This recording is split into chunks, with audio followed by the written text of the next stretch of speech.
Hey there, it's Anonymous Tea, where we spill the tea anonymously. Hello, hello, hello, hello, hello, everyone. Hello, YouTubers. Hope you guys are all having an amazing day today, sending good vibes, sending positivity, sending blessings, and good energy to each and every single one of you. Thank you so much for tuning in. So today we're talking love and marriage, Huntsville. You guys know why you are here.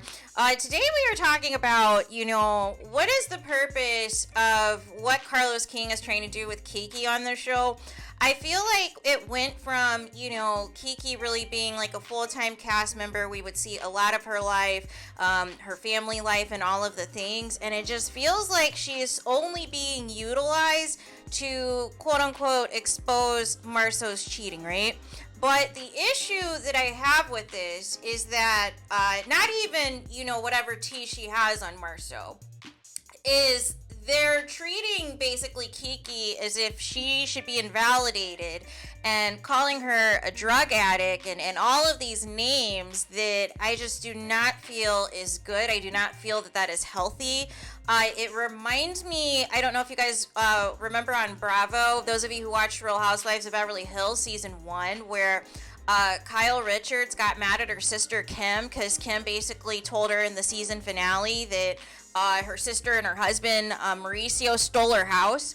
And so Kyle was so furious that she exposed that her sister was an alcoholic. And that was unbeknownst to everyone, right? Except for people in their inner circle that she had issues.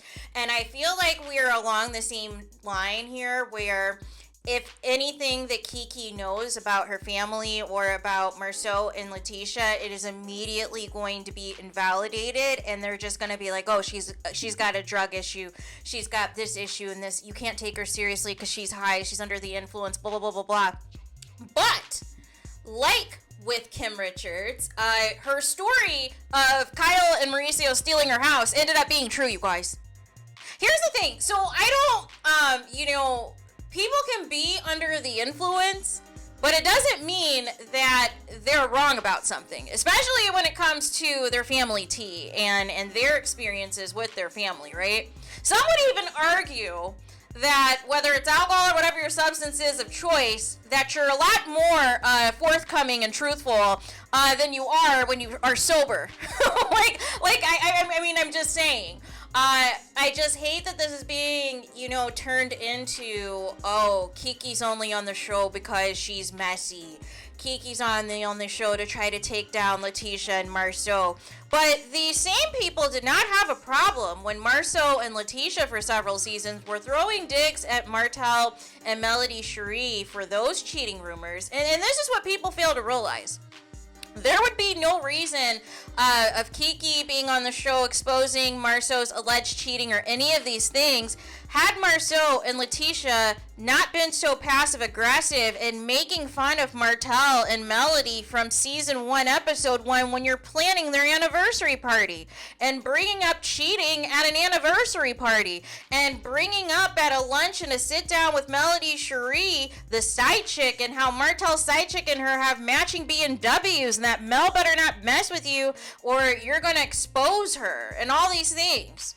And I'm thinking to myself, this is still in the midst while Melody Cherie is trying to help Letitia get on her feet, get her on some independence away from Marceau, who wanted her to be a stay-at-home mom. And she was trying to network with Melody Cherie first to become an AKA, and then secondly, in the earlier seasons, trying to network and get into different charitable organizations and trying to become an entrepreneur like Melody Cherie. People forget how much Marceau and Letitia, was helped and assisted by Melody and Martel well before the show happened. That is why Martel always makes the comment how they used to work at, how Marcel used to work at the movie theater. And, Martel and Melody Cherie really helped them out and even helped them out with this gig, with them getting Love and Marriage Huntsville.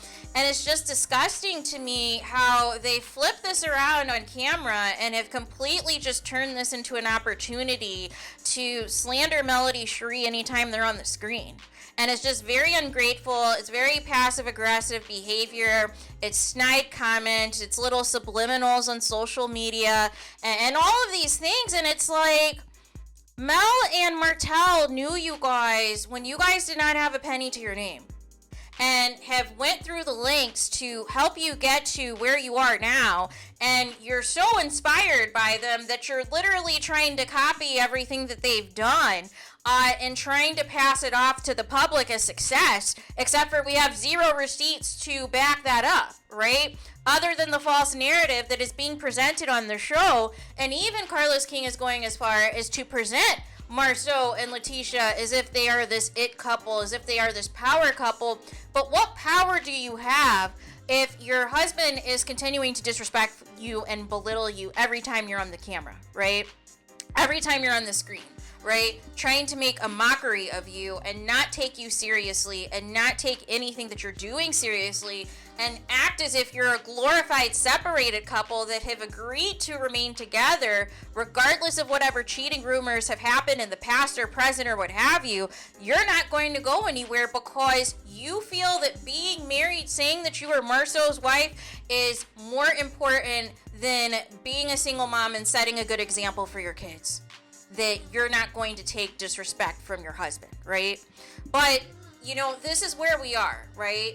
And I just hate that everything is being diminished of what Keke is doing because of her previous issues with substance abuse. I think that is a low blow, and I think it is very triggering to make that the focus as she is going to be, you know, presented to everybody on a national stage.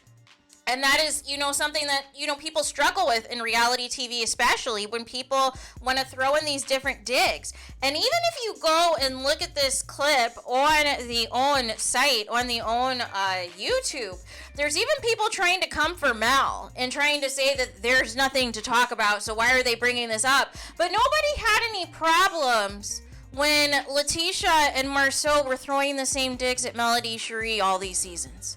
And you know, and then, you know, throwing these digs about Martel's side chick, and then even going as far as to take Martel's side in all of the divorce drama and proceedings and everything else that took place regarding the side chick. Even though the side chick herself has also said that Marceau and Maurice allegedly cheat on their wives with linebackers, right? But for some reason, people only have smoke for Melody Cherie and now just want to invalidate anything Keke says by just calling her a drug addict, which I feel is just completely out of bounds. It's completely disgusting. It doesn't mean that what she is saying is not true or doesn't have any validity to it. What is her purpose of making something up like that, you guys? What does Keke have to gain by exposing her cousin's husband for being a cheater? And her cousin already have a tumultuous relationship to begin with, and Tisha's mom has already went as far to say that, you know, Keke is disowned from the family, that she doesn't acknowledge her, and it's been all this back and forth of family secrets and family tea and all these things, and depending on which side of the coin you're on, you're gonna believe whatever side you're supporting. But it's just a very sad situation. And all this really stems from is Letitia not wanting Keke on the show, period, right? And so she feels that it was quote-unquote a betrayal to have her on the show. So now her and Marceau are going to take the approach, well, anything that Keke says, we're just going to call her a drug addict. We're just going to call her a drug addict, and that she shouldn't be taken seriously because she has issues with drugs. And she might be high right now. No. Just because even if, you know, there was, you know, previous issues with the substance abuse, it doesn't mean that what she is saying should be invalidated, you guys. And that is my whole point. And that is why I did the comparison of Kim Richards, season 1 of Beverly Hills Housewives on Bravo. It was the same type of setup that, you know, they tried to exploit her, and they would utilize Kim moving forward to fight Kyle's battles or get into it with other housewives that Kyle was scared to, you know, basically go against herself. And then they would have her sister out here looking crazy and be like, oh, well, you know, we shouldn't take anything she says seriously or anything that she does out of bounds because she's an alcoholic, right? Only for years later, for a lot of the claims and things that Kim Richards had said that season 1 turned out to be true. Whether she was drunk or not at the time when she exposed it, right? So there is that. So let me know your guys' thoughts in the comments. Please do not forget to like, comment, and subscribe. Hit the notification bell so you're notified the moment I post new content on my channel. And with that being said, I'll talk to you guys again very soon.